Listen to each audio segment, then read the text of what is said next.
Welcome to the Made in Monroe podcast. Today I've got Chris Lewis with Coney Island Companies. Chris, thank you so much for being here today. Not a problem at all. Well, we were talking just a little bit ago, just kind of getting to know one another. And so born and raised in Monroe. Yes. Your whole life. Yes. Spent right here. Yes.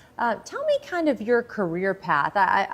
We were talking, I find it fascinating how you kind of got to where you are today. So tell me your career path of how you kind of got to Coney Island.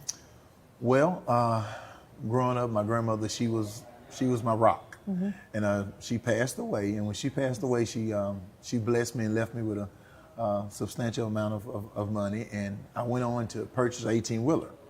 Wow. And while I purchased that 18-wheeler, I was driving one 18-wheeler, and over a period of time, it kind of got a little old. So I put a friend of mine in the truck, and one truck led to two trucks, and two trucks led to three. And one day I was driving the trucks, and my mother called me. And she said that her boss, which was Scott Sanders at the time, said that he came in and said that he's going to sell Coney Island. He's deciding to get married and move to Atlanta, just like that. And he offered it to my mom because she's been there 26 years. Wow. And immediately she said no. She said not no, interested. No, but she said, let me talk to my son. And she talked to me, and I met with Scott Sanders, and the rest is history. My goodness. So you got an 18-wheeler company. Yes. And Coney Island. Yes. Is there anything else that we don't know about? Well, as of right now, I'm 35 days away from opening a therapeutic group home. Okay. So that's my third venture, and fingers crossed, we're going to cut the ribbon in 35 days. So where's that going to be located? That's going to be located in West Monroe, off of New Natchitoches. Yes. And what all will you do at that? A therapeutic group home is basically it's adolescent kids from all around the state of Louisiana. Not all kids deserve to be incarcerated. Right. So these kids, they will go to a therapeutic group home where they receive counseling and just day-to-day interaction with myself and counselors and things of that nature. And it's from birth to 21. That Medicaid and Medicare pay for. And what made you decide to do that? What got you into that? You know, you're probably the 50th person to ask me that. All my friends say. Well, I'm just saying 18-wheelers. We got Coney Island and this. My friends say you went from a business that make cash every day to wait on a check for Medicaid and Medicare. But I simply tell them this. I'm in the community each and every day, and I see the needs for the young kids. And I just start researching a way I could help them. And as I researched, I saw the need for therapeutic group homes. Right. And I jumped straight into it. And again, I'm 35 days away from being able to help some kids that's in need. That's such a feel-good story. I love that. Yes. Well, and I think that's probably a way to give back to our community too. A community that, you know, has, I like to say all the time, it's given so much to us. And so what are the ways that we can give back to it? Yes, I consider it's an honor. Absolutely. So let's go back to kind of your Coney Island story. So when you got that phone call, what made you take a chance on it? My mother, my whole life, I've watched my mother grow up in the restaurant industry, and from time to time, I would go to work with her. So it was, you know, it was semi a passion. It was semi something that I've watched her do, and I just wanted to take a chance on it to allow my mother to be able to kind of steer now her be on the leadership role and to kind of take Coney Island and do some of the things she want to do. Well, and it's neat that y'all get to do that together. Yes, and I tell my friends all the time, the greatest gift is to be able to work beside the person I love the most each and every day. Absolutely. And that's my mother. That's amazing. I feel that same way. I get to work with my dad every day, and I love it. Yes. I wouldn't trade it for anything. It's an honor. So how has your background in music and art really kind of influenced your work today? I consider music, it's very therapeutic. It's something that I grew up loving to do. Is to listen to music, and again, I use it for therapeutic moments. To just kind of, with all that I have going, to just kind of woosah. Okay, I get it. Sometimes you just need those moments. Yes. So, what does success look like to you in serving your neighborhood and your community? Success to me, it looks like helping others. Okay. I tell people all the time, I strongly believe that the only way you can make a difference in your community is by making a deposit, whether it's financial or whether it's your time. And success to me is reaching down or partnering with someone to help them help someone else. And each and every day I wake up, that's my goal. Here in my hometown, Monroe, Louisiana, my goal is to make this community a better place, and my goal is to help others. And that's solely what I want to do each and every day.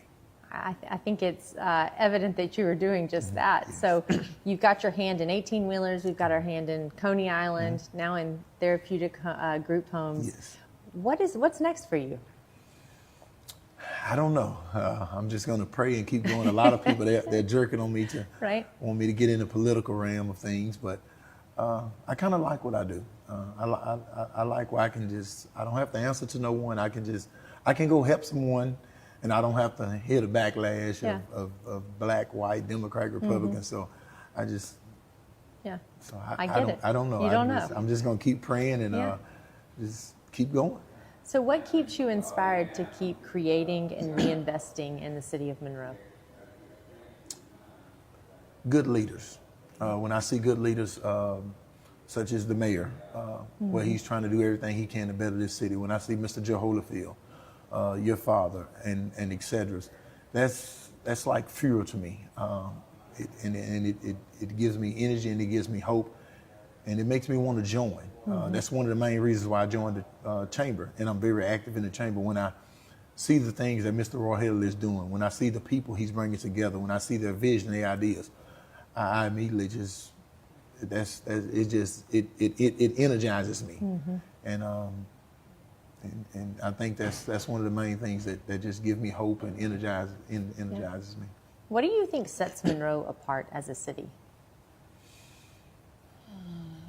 That's a good question. I think it's how we work together with each other. I go to other cities. I travel a lot. About every 3 months, I try to go on a vacation with my fiance. But every single time I go on a vacation and come back, get ready to come back, I'm ready to come back to Monroe. And when I land at the Monroe airport, it's just like, I'm home. And it's the feeling, it's the connection to know that I can almost pick up the phone and call this person or that person. We all work together, and we all have one intention, which is to make Monroe a better place. Right. And over the course of the years, I've watched Monroe just tremendously grow from the airport to the infrastructure to the leadership, and we are just to the college, ULM. Right. And just to watch us work together, I believe that's what set us apart from other cities or states. And I can honestly say I've seen where we, despite of the color, despite of Democrat or Republican, independent, no party, we come together and work together. Right. And that's what I love about this small city. Yeah. Well, I think everybody comes together and they kind of put aside their differences, and really at the end of the day, I think we want to make it a better place to live and better for the next generation behind us. So what advice would you give to young people that want to get involved in the community or to people that are moving here and they want to plant roots here? My advice would be to the young people is you're going to be faced with different trials and tribulations in life. That's just part of it. But whatever you do, don't give up. Just keep going, and I can assure you, in the end, you'll prevail. There's three things that I live by, and that's number one, you put God first. Number two, despite of how people treat you, you treat each and every person in a way that's pleasing to God. And number three, always give it 100%. And I tell young people monthly when I go to schools, if you do those three things, I can assure you, no matter what you're trying to achieve, you'll achieve it. And to the people that want to get involved in things here in Monroe, you're going to love it. You're going to love it when you partner with the individual here, with the resources that the different people have in the chamber and in the community. You're going to love it. So where does your passion and your determination come from? Again, that's another good question. I have no idea. I have this passion and this fire lit in me that just keeps me going to just help people. And that's have you been like that since you were little? Like, did you always have that? I was just telling my mother, I remember from probably around the age of 5 or 6, I had that passion of helping people and always wanting to be busy. Yeah. I don't know what it is, but since I can just remember, I just always wanted to help people and I always wanted to stay busy.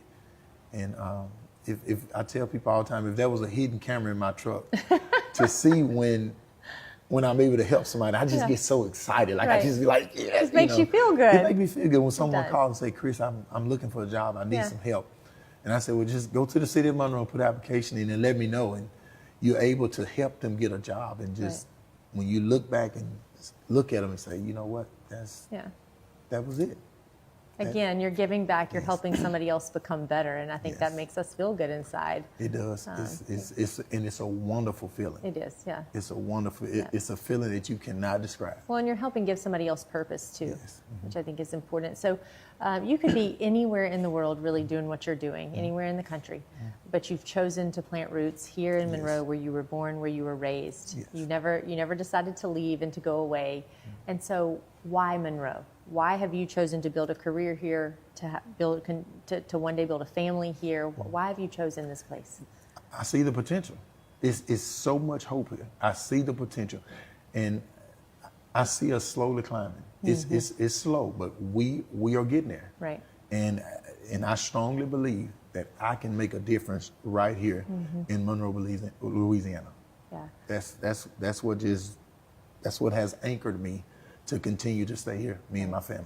Well, and I think too, we're on the cusp of such greatness here. I think in the past years, they've been building years, right? Yes. And we've been building and building and building to get us to where we are now, to where I think we're about to see some things really start happening. Things are already happening, but I think even greater things are going to begin to happen. And so I think it's an exciting time to be in our area and to be a part. So, some of what I would tell people is just to jump in. It is, and I agree with you 100%. I have two boys at my house, and one go to Neville and one go to Sally Humble, and the school system was just awesome. Yeah. Communicating with the teachers and the principals is awesome.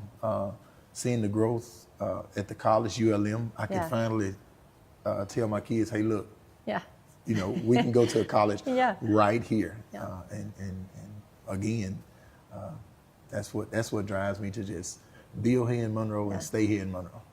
Well, and I think too, Monroe is a place that even young people, I think sometimes they want to leave because there's, the glamour and the lights of a big city really kind of pull them into those places. And a lot of times what I find is that people get there and they'll call and say, man, the quality of life here is not great. Like the traffic, it takes me forever to get places. It's expensive.